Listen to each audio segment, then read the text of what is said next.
Дорогие, с великой радостью с отцом Виталием мы сегодня приехали до вас, как разделить это свято, якое переживаете разом со своим пробашчем, свято перемянення, это ваша отпуст, парафіяльная урачыстасць, а таксама у сягонняшнім дні ваш пробач святкуе дзень свайго нараджэння і хочам таксама быць разам з ім у дзень, калі Бог падараваў яму жыццё, калі бацькі згадзіліся на гэтае жыццё і таму не надарэмна ён моліцца за свайго тату і маму, просячы для іх Божага благаслаўлення, і гэта сапраўды вельмі вымоўна.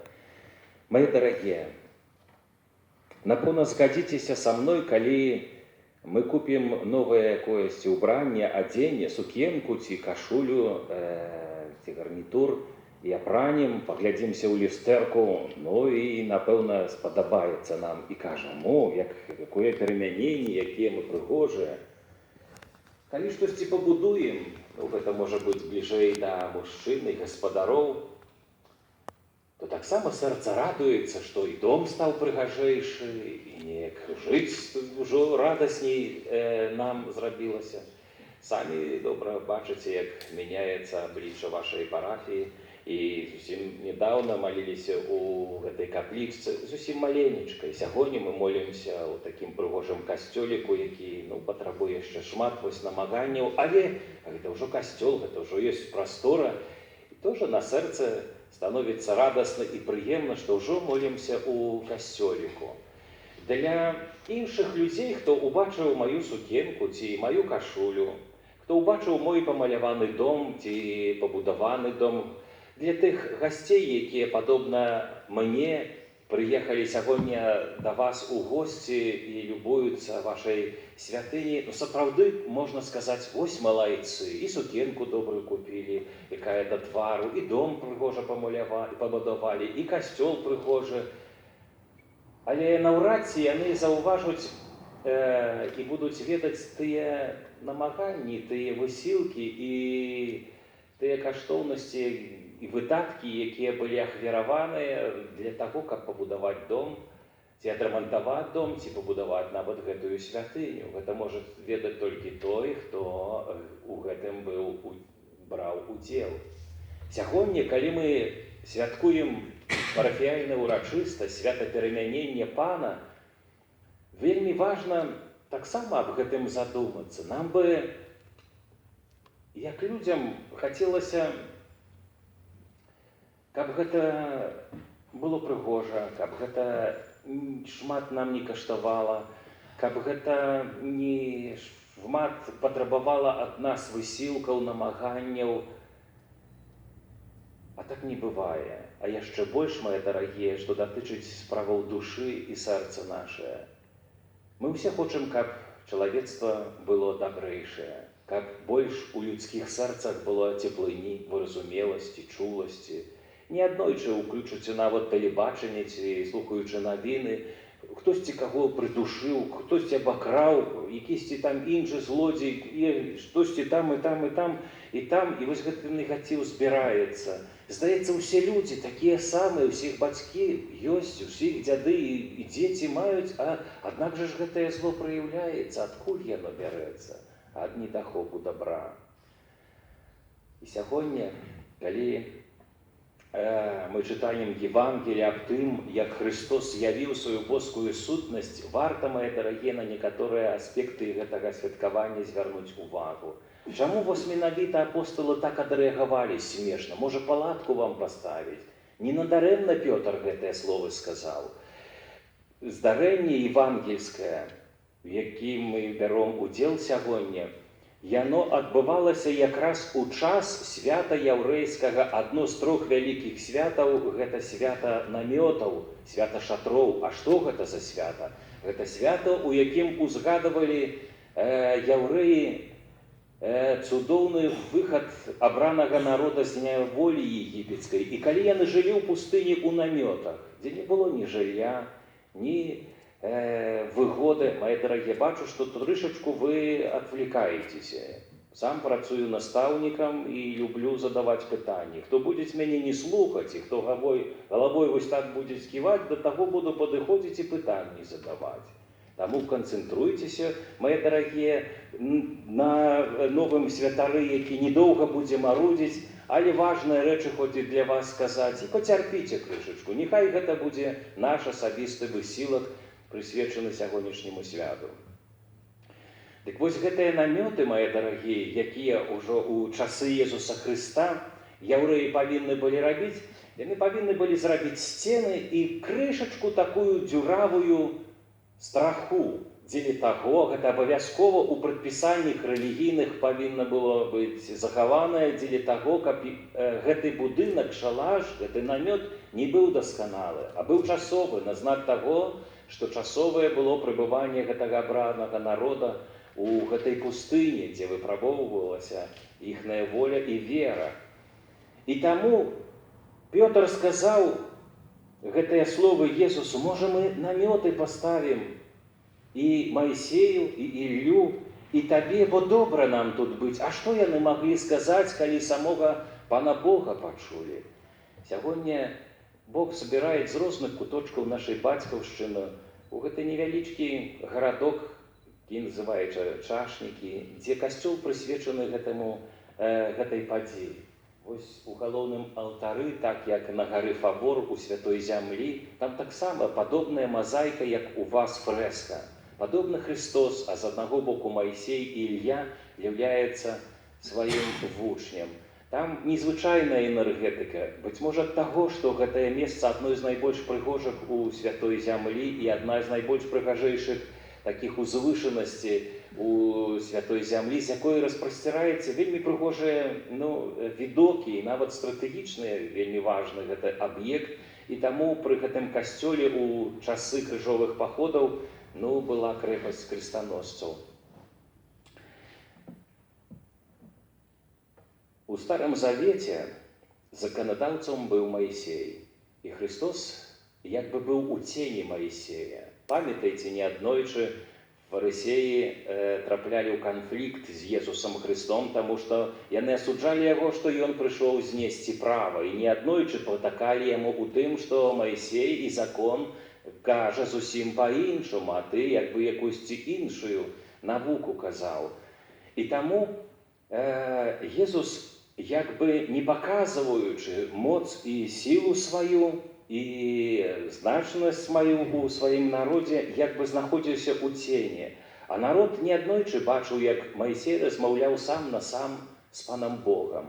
Як на некалькі дней нават у гэтым самым намёце знаходзіўся з Богам і размаўляў, і людзі гэта бачылі, гэта людзі чулі, і нават перамяненне аблічча Маісея і зіхаценне гэтага аблічча сведчыла аб тым, што незвычайныя рэчы адбываліся. Напэўна, народ памятаў тыя цудоўныя рэчы, якія былі ў зямлі егіпецкай здзейсненыя, той цудоўны пераход праз мора чырвонае і іншыя знаменні і цуды. І таму вось Маісей настолькі быў велічны, і таксама прарок Ілля падобныя цуды і знаменні здзейсняў, што Христос быў як бы рангам крышачку вось ніжэйшым.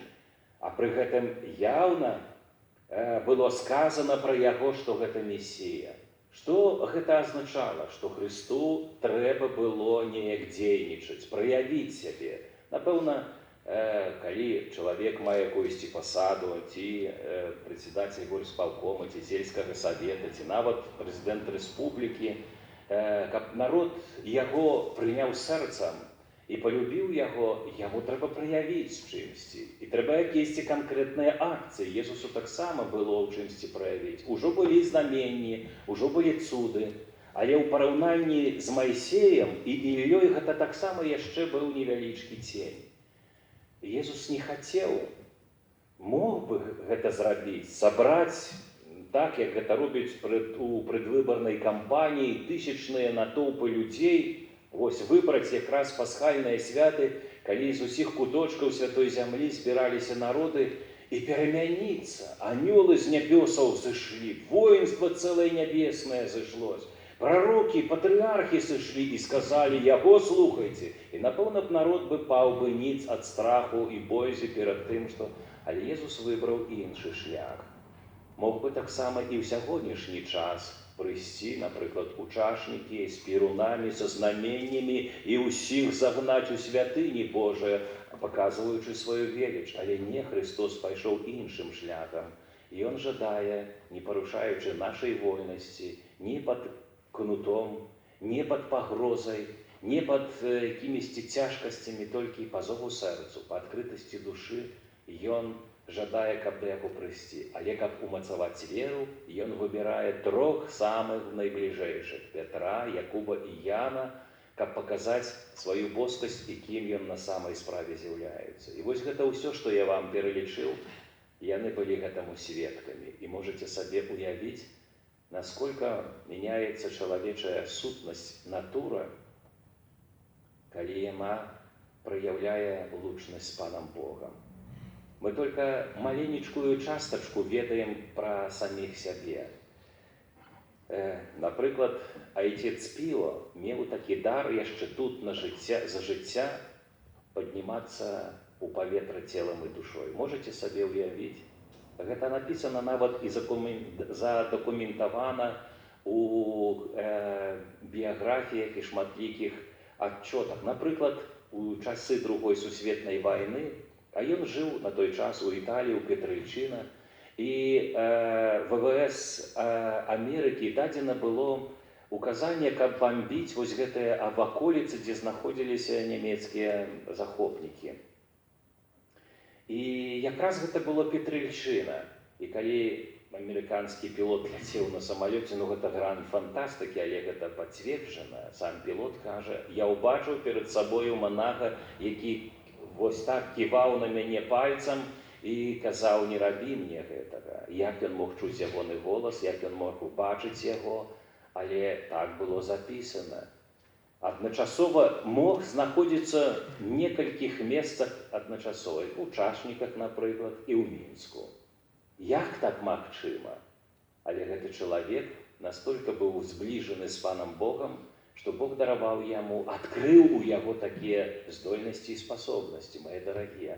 Нам гэта аж не хочацца верыць, але гэта так ёсць. І сягоння чытаем, што настолькі перамянілася Хрыста аблічча, паказваючы, што ён Сын Божы. Памятаю, першыя мае толькі крокі ў духоўнай семінарыі. Я бачу айца духоўнага, якому было 80 гадоў.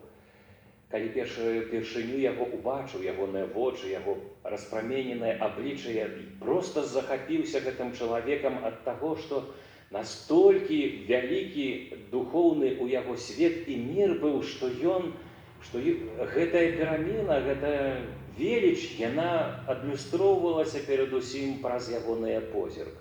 Так як аднойчы святар, які працаваў у вялікай парафіі з міністрантамі, міністранты кажуць: ксёндз, мы паедзем зараз на адпачынак, бо канікулы, ў школе канікулы, мы ў горадзе не будзем знаходзіцца, а там не заўсёды будзе магчымасць у касцёл хадзіць, і трэба нам запаведзі Божыя захоўваць. Канешне, ксёндз кажа, трэба захоўваць запаведзі Божыя. А калі мы не будзем захоўваць запаведзі Божыя, адкуль ксёндз будзеце ведаць? А ён кажа: па вашаму абліччу і па вашых вачах ён даведаецца аб гэтым. І сапраўды, мае дарагія, хочацца распавесці гісторыю аднаго чалавека, як ён прыняў Бога, як ён паверыў у Хрыста, і як ён дазволіў ласцы Божай дзейнічаць у сваім жыцці. Ён ваш зямляк, з полацкай зямлі паходзіць.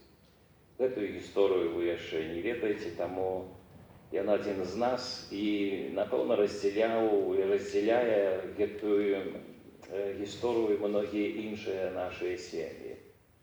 Калі праводзіў рэкалекцыі ў адной з парафій у Віцебскай вобласці, заўважыў, любіў перад імшой пайсці да канфесіянал, каб проста памаліцца на брэвіяры, разважаць, што трэба людзям распавесці. І убачыў, што не я першы ў касцёл прыйшоў, але гэты чалавек сядзіць у касцёле і, пахіліўшыся, штосьці трымае ў руках, так паглядзеў праз дырачку ў канфесіянал, бачыў, гэта ружанец. І так сабе падумаў: паглядзіце, ксёндз, седзячы ў канфесіянале, якісьці хворы мужчына, не каб працаваў, не каб там перад самой імшой прыйшоў, як гэта прынята ў многіх парафіях, за час да святой імшы моліцца на ружанцы. Думаю, ну, можа, дзесьці спазніўся на аўтобус, ці сягніх трэба, каб час у цяпле правесці, то прыйшоў у касцёл. Ну, так я рукой махнуў і пра свае боскія рэчы пачынаю далей разважаць. Субота, зноў перад вячэрняй імшой пайшоў да касцёла за час да імшы. Сяджу ў канфесіянале, гісторыя паўтараецца. Гэта так мяне зацікавіла. Ну як так? Ну гэта вельмі вялікая рэдкасць, каб мужчына за час да святой імшы дамаліўся на ружанцы. Гэта я прыйшоў за час. А я не ведаю, калі ён вось прыйшоў, як касцёл адчыніўся. У вас ёсць такія хлопцы?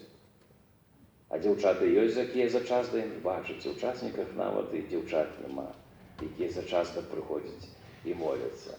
Ну, я так заінтрыгаваўся, што думаю, заўтра буду стаяць на вуліцы, прапаноўваць кірпічыкі на будову касцёла, бо тоже завяршаю будовы касцёла ў Барысаве ў новай частцы.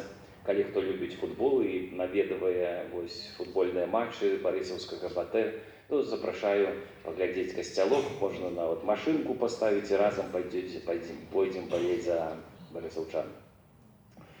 І стаю на вуліцы, прапаноўваю кірпічыкі, ён падыходзіць, я кажу, прабачце, калі ласка, але пан так мяне заінтрыгаваў, што хачу спытацца, чаму вы такі пабожны? Ну не хочацца верыць, што вы якісьці душэўна больны ці псіх, што моліцца. Можа, ксёндз нават і так падумаць.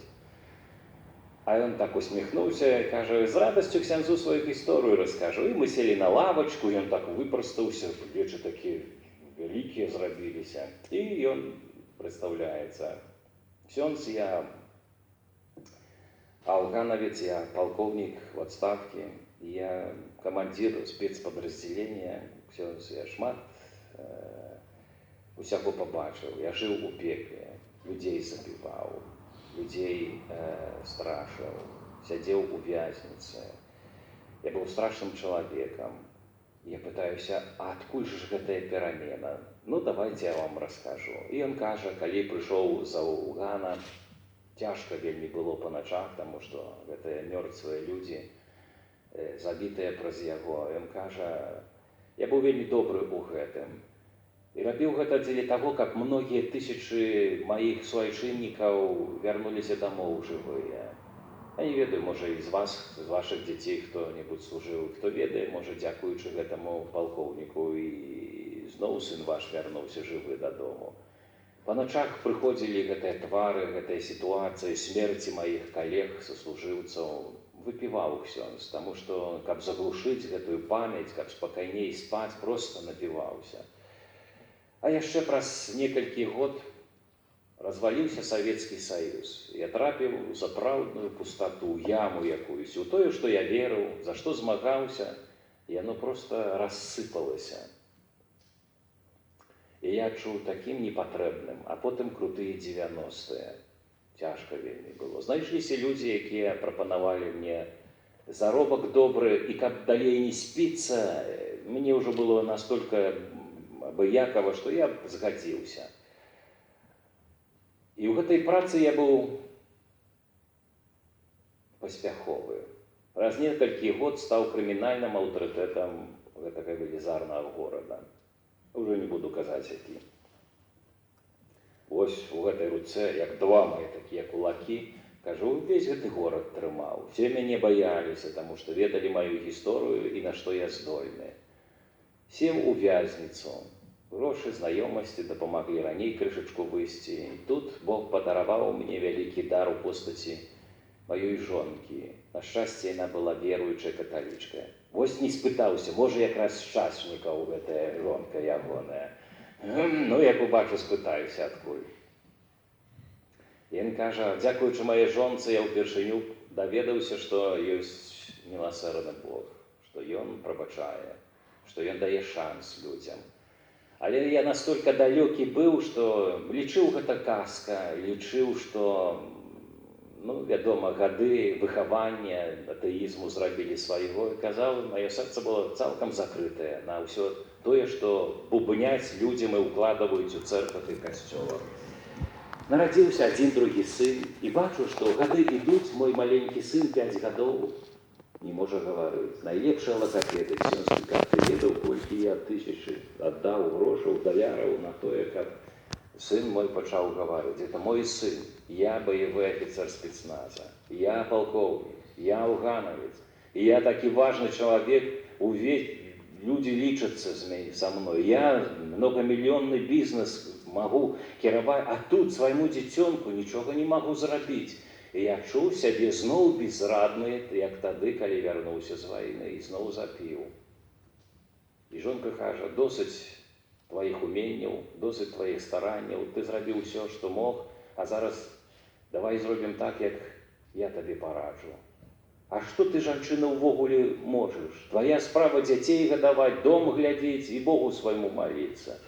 Гэта так, але з Божай ласкай мы пойдем разом с тобой у Буцлаў просить Маці Божай здоровья для твоего сына. Як пачуў, што штосьці можа дапамагчы для яго сына, і ён кажа: што для гэтага трэба зрабіць? Ты разам са мной пойдзеш з нашай парафіі ў Буцлаў. І ён пайшоў. І ён кажа: ведаеш, ксёндз, іду ў гэтую пілігрымку, сам дзіўлюся, куды я іду, навошта я іду?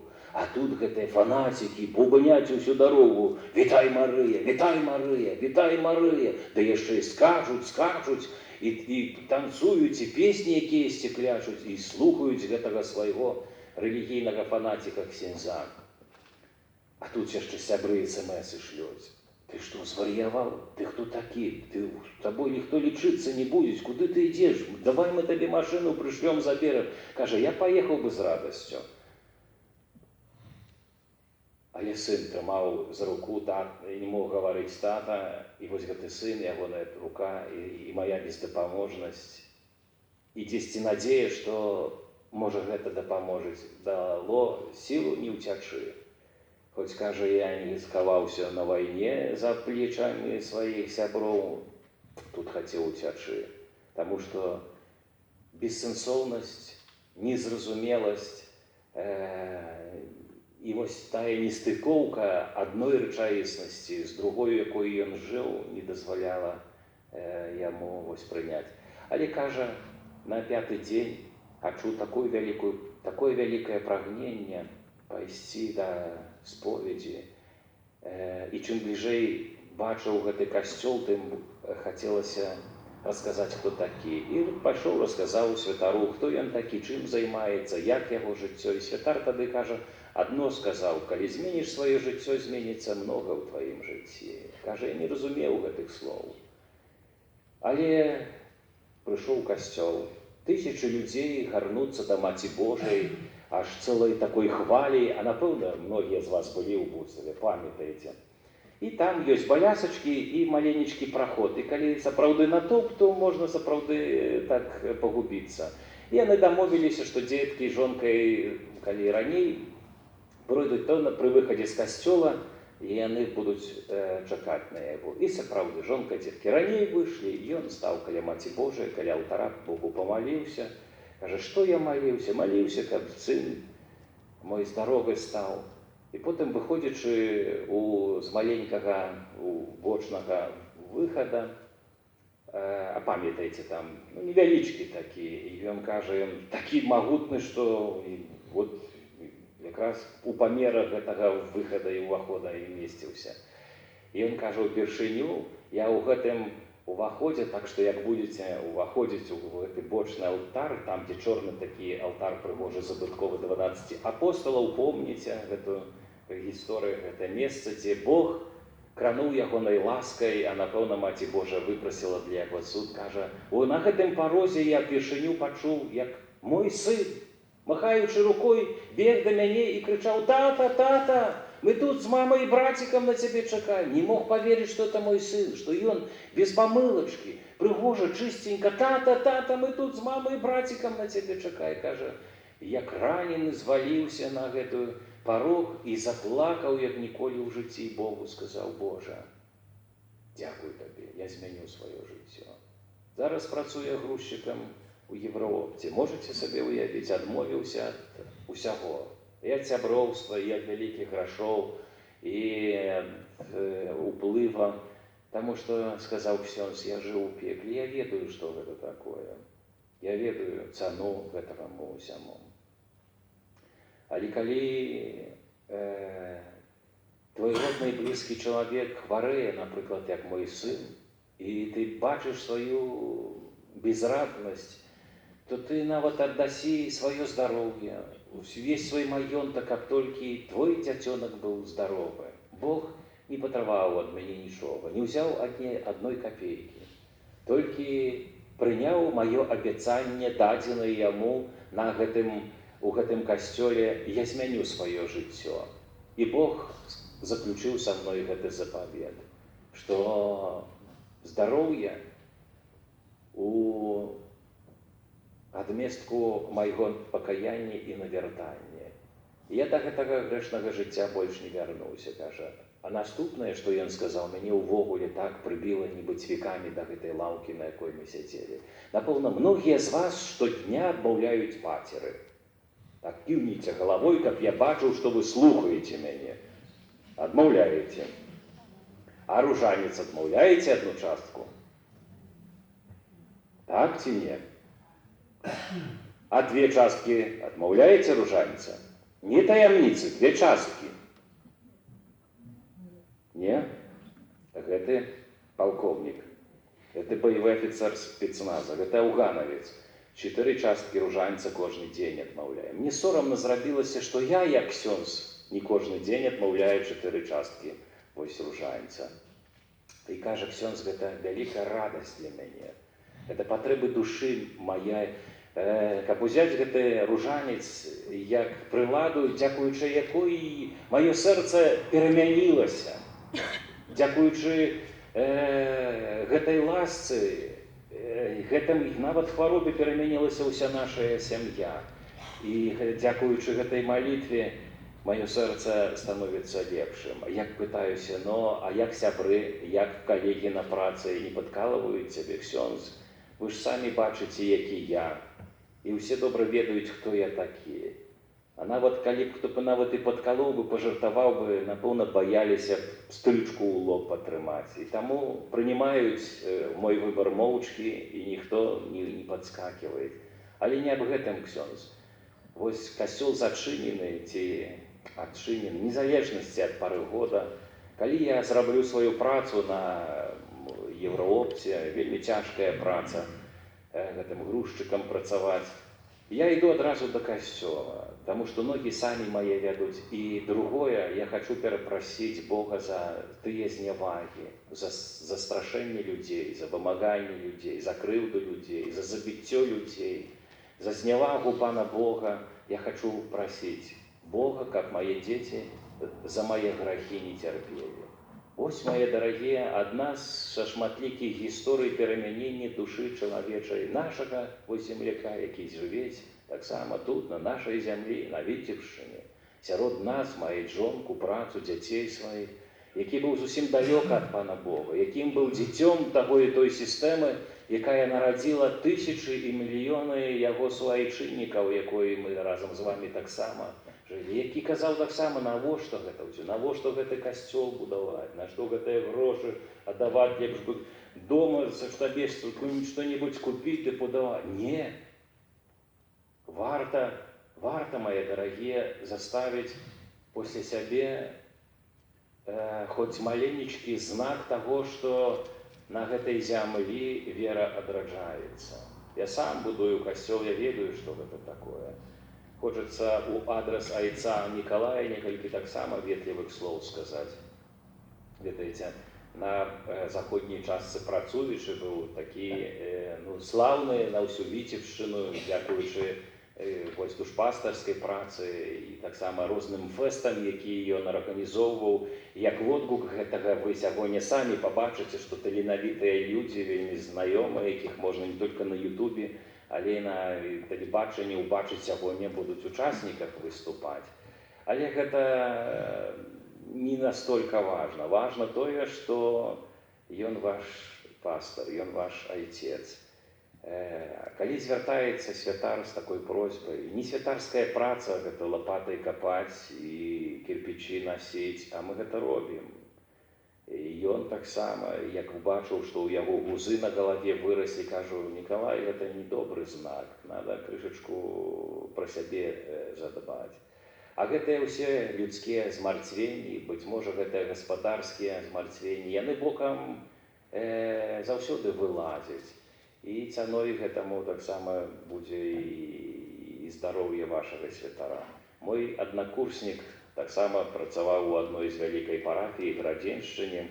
Велізарны касцёл, вёска такая простая, але як гэтых касцёлаў 13. Можаце сабе ўявіць такі велізарны касцёл. І кажа, хоць і парафія на Гродзеншчыне, хоць і вялікая парафія, але трэба было і дровы самому сечь, і канавы капаць, і плебанію вось будаваць бы не было.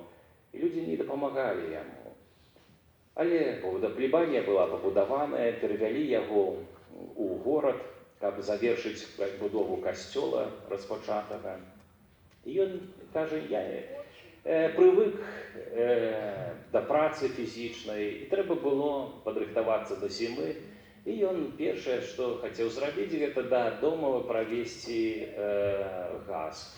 Ну і зранку ўзяў лапату, пачаў капаць. Пракапаў гэтую траншею, і бабця да яго прыходзіць. І кажа, ойчанька, я ваша суседка, бачыла, што ойчанька працуе цэлы дзень на зямельцы, жутка мне зрабілася, шкода так, я блінчыкаў табе напекла, каб ойчанька вы паснедалі, бо вы нават і не елі. І кажа, а ксёндз тоже той такі магутны, кажа, ну ніколі не плакаў у жыцці. А такой людской дабраты, ветлівасці, гэтай бабулькі і гэтымі блінчыкамі так разжаліла сэрца гэтага ксяндза, кажа, што я заплакаў ад таго, што якія людзі бываюць розныя. Чашнікі гэта не лучшыя. І гэты касцёлік гэта не твой велічны барочны касцёл, да якога прыязджалі ў год тысячы і тысячы турыстаў, каб палюбавацца архітэктурай і паслухаць гэтыя канцэрты, розныя такія культурныя праграмы, якое зрабіў. Але, напэўна, Бог мае таксама планы на цябе.